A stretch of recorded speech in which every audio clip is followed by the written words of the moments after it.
You know, in South Africa, what we have, Mr. Sentamo, is a constitution that essentially says that the rights of all are respected.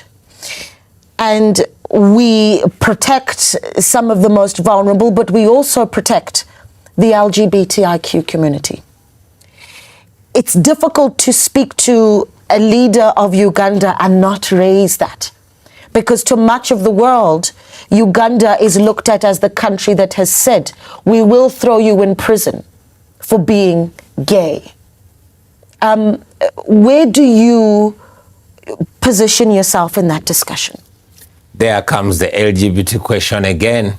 I wish all other rights got the same attention as given to that. However, I'll also mention that coming from Uganda and living in Uganda, I hesitate to give so much comment on that, because there's a law now, which law, besides making it illegal, goes for anybody that is perceived, you know, so that is perceived to be kind or whatever.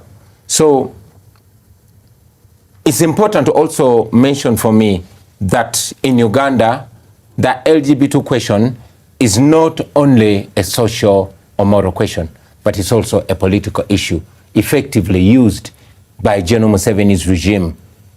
So you will understand if I don't comment further on that issue. Yeah.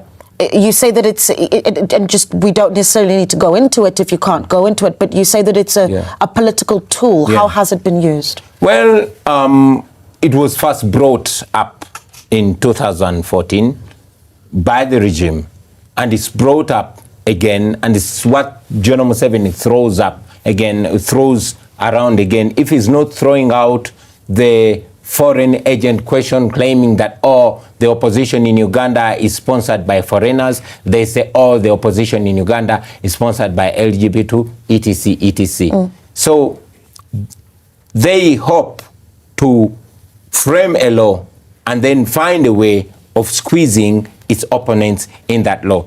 I have, however, mentioned constantly that we are firm believers in human rights for all Ugandans from all walks of life.